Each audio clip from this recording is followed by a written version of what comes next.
ISBAR communication in healthcare. What is ISBAR communication? ISBAR is a structured method for effective clinical communication, especially when handing over or escalating care. It is widely used in nursing, medical, and allied health professions to ensure safe and consistent transfer of critical patient information. ISBAR stands for I. Introduction/identification. S. Situation. B. Background. A. Assessment. R. Recommendation. Purpose of ISBAR: to standardize communication across healthcare settings, to reduce errors caused by incomplete or miscommunicated information, to promote patient safety, particularly during handovers and emergency calls, to help clinicians prioritize actions based on clear, structured reports. Where is ISBAR used? Nursing handovers between shifts, calling doctors for review or assistance, transferring patients between departments or hospitals, reporting critical results to medical staff, multidisciplinary team (MDT) meetings, emergency response situations, e.g., MET/RRT calls.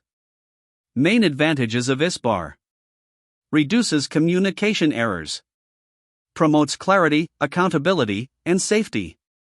Applicable in all healthcare settings. Encourages assertive communication from all levels of staff. Improves teamwork and shared understanding. I. Introduction/identification. What it means: introduce yourself and your role. Then, starting with patient identification details including full name, date of birth, and medical record number or unique health ID. Why it's important: let the listener know who is speaking and establishes authority or relevance. Example content: your name, position, and where you are calling from or working. Then, stats with patient identification details. S. Situation. What it means: state the immediate issue or reason for the communication. Why it's important: quickly alerts the listener to the main concern without unnecessary details. Example content: patient's name, age, and the specific problem or concern right now. B. Background. What it means: provide brief, relevant background information related to the current situation. Why it's important: gives the listener context so they can understand the bigger picture. Example content: diagnosis, relevant medical history, recent treatments, or events leading to the current concern. A. Assessment.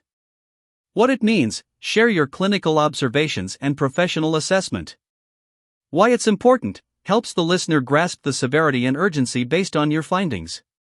Example content: vital signs, physical assessment findings, changes from baseline. R. Recommendation. What it means: clearly state what you need or suggest as the next step. Why it's important: guides the conversation toward action and avoids ambiguity. Example content: request for review, specific intervention, changes in treatment, or monitoring plan. ISBAR communication, full clinical scenario for training purposes. Context: you, the nurse, are calling the on-call doctor about a deteriorating patient with COPD who was stable earlier but is now acutely short of breath. I. Introduction. Good afternoon, this is Nurse Aisha from Ward 5B Medical Unit. I'm calling about a patient, Mr. David Lee, date of birth February 14, 1956, medical record number 547893. I've been caring for him during this shift. Additional details you may include, depending on context. Location: Ward 5B, Respiratory Unit. Alert level: moderate concern, not yet met call. First time escalation today. S. Situation. The reason I'm calling is because Mr. Lee has become increasingly short of breath over the last hour. His oxygen saturation has dropped to 84% on 6L oxygen via nasal cannula, and he is visibly distressed. He's now tachypneic and using accessory muscles. Extra points to mention if relevant. He is unable to speak in full sentences. He required assistance to reposition for breathing. This change is sudden and significant. B. Background. Mr. Lee was admitted 2 days ago with an acute exacerbation of COPD. He has a long-standing history of chronic obstructive pulmonary disease, hypertension, and atrial fibrillation. His baseline oxygen requirement is usually 2 L, and he was stable earlier during the shift. Additional context, if applicable. He received regular salbutamol and ipratropium nebulizers. No recent ABG is done yet today. He's on regular medications, including tiotropium and amlodipine. Add medical history and social history. Previous hospitalization, medication history, etc. Assessment. At present, his respiratory rate is 34, heart rate is 118 and irregular, blood pressure is 140/90, and oxygen saturation remains 84% on 6L nasal cannula. On auscultation, he has bilateral wheeze and reduced air entry, especially on the right side. He is anxious, sweating, and finding it difficult to speak. Other assessment cues, if relevant. No chest pain or fever was reported. Capillary refill less than 2 seconds. Skin is warm but clammy.